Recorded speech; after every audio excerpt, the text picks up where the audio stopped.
చిన్నపిల్లలకు తరచూ జలుబు చేయడం, దగ్గుతో బాధపడడం మామూలే. అయితే ఇవి త్వరగానే తగ్గిపోతుంటాయి. అయితే కొన్ని సందర్భాల్లో జలుబు, దగ్గు ఎంతకీ తగ్గకుండా మొండిగా వేధిస్తుంటాయి. వీటికి ఆయాసం, పిల్లి కూతులు కూడా తోడవుతుంటాయి. ఊపిరి తీసుకోవడం కూడా కష్టంగా మారుతుంటుంది. పిల్లల్ని వేధించే ఈ రకమైన బాధలకు బ్రాంకియోలైటిస్ను కారణంగా చెబుతారు డాక్టర్లు. పిల్లల్లో ఊపిరితిత్తులు ఇన్ఫెక్షన్లు సోకడం కారణంగా తలెత్తే బ్రాంకియోలైటిస్ సమస్యకు చికిత్స, పరిష్కార మార్గాల గురించి ఇప్పుడు తెలుసుకుందాం. బడిలో చదువులు, ఆటలు, పాటలు, కేరింతలు, తుళ్ళింతలు, చిన్నారుల బాల్యం ఇలా గడిచిపోతూ ఉంటుంది. అయితే మధ్యలో పిల్లల్లో రకరకాల ఆరోగ్య సమస్యలు వచ్చిపడి వారిని, తల్లిదండ్రుల్ని బాగా గాబరా పెడుతుంటాయి.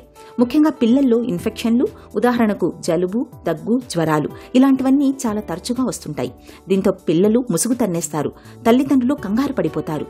ఇక పిల్లలన్నాక కిందా మీద పడి ఆటలాడుకోవడం, గొడవలు పడడం ఎంత సహజమో, ఇక జలుబు, దగ్గు, జ్వరాల్లాంటివి రావడం కూడా అంతే సహజమంటారు డాక్టర్లు. అయితే పిల్లల్లో కనిపించే ముక్కు కారణం, వీడని దగ్గు, పిల్లి కూతలు, జ్వరం లాంటివి వారిని బాగా ఇబ్బంది పెడుతూ ఉంటాయి.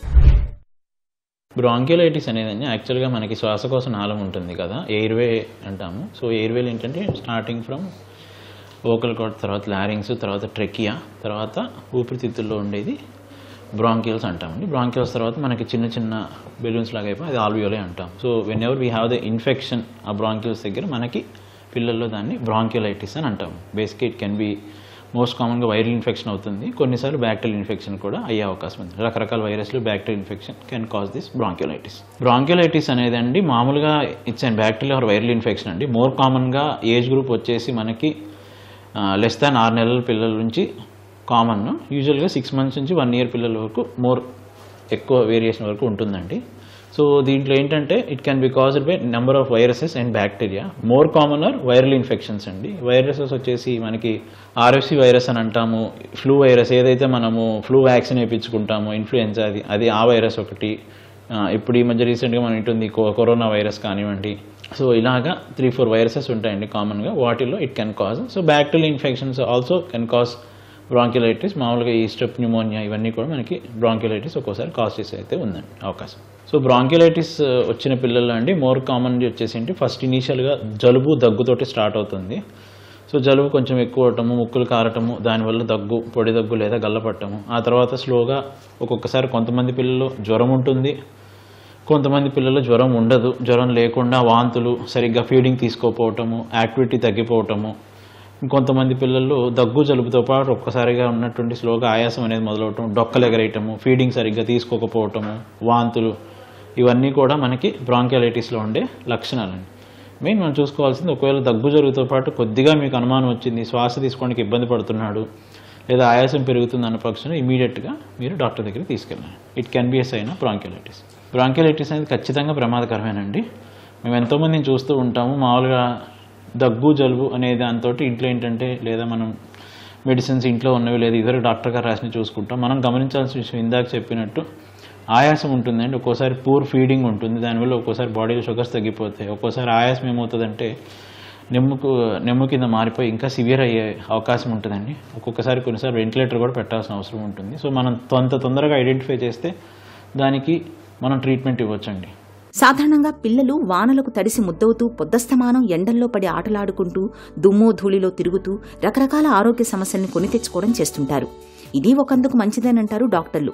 నిజానికి చిన్నతనంలో పిల్లలకు ఏవైనా ఇన్ఫెక్షన్లు వస్తే వాటికి సంబంధించి వారి శరీరంలో యాంటీబాడీస్ తయారవుతాయి. ఈ యాంటీబాడీస్ పిల్లలకు తర్వాతి కాలంలో ఆ జబ్బులు రాకుండా శ్రీరామరక్షలా పనిచేస్తాయి.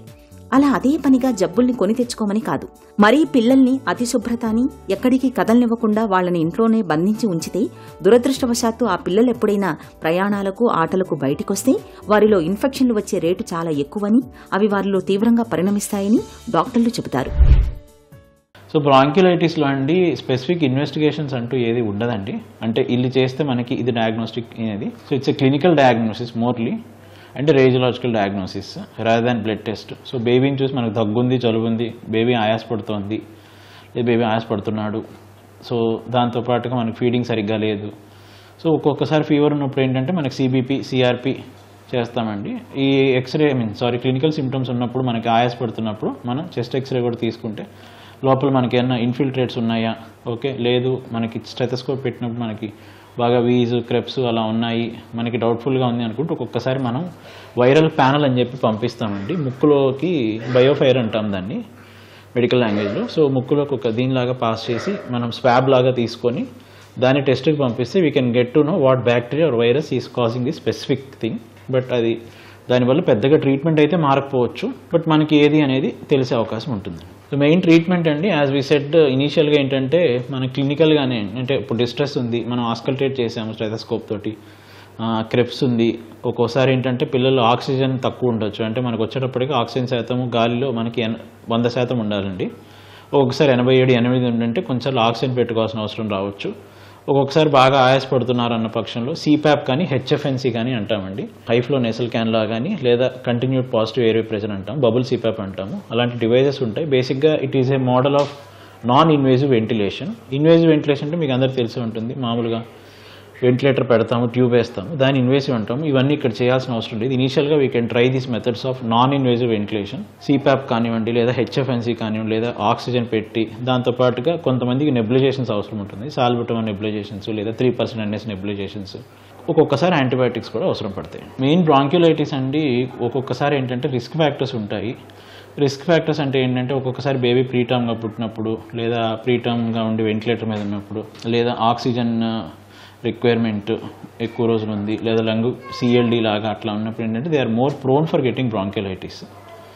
సో స్పెసిఫిక్గా రిస్క్ ఫ్యాక్టర్స్ అనేవి ఏంటంటే మనకి బేబీ ఫీడింగ్ అనేది ఒక్కొక్కసారి మదర్ ఫీడింగ్ కాకుండా పోతపాలు, లేదా ఇంట్లో ఒక్కోసారి ఏంటంటే పౌడర్ మిల్క్ కాకుండా we can try for buffalo milk అట్లా ఇస్తుంటారు. They are also can be risk factors for బ్రాంక్యులైటిస్.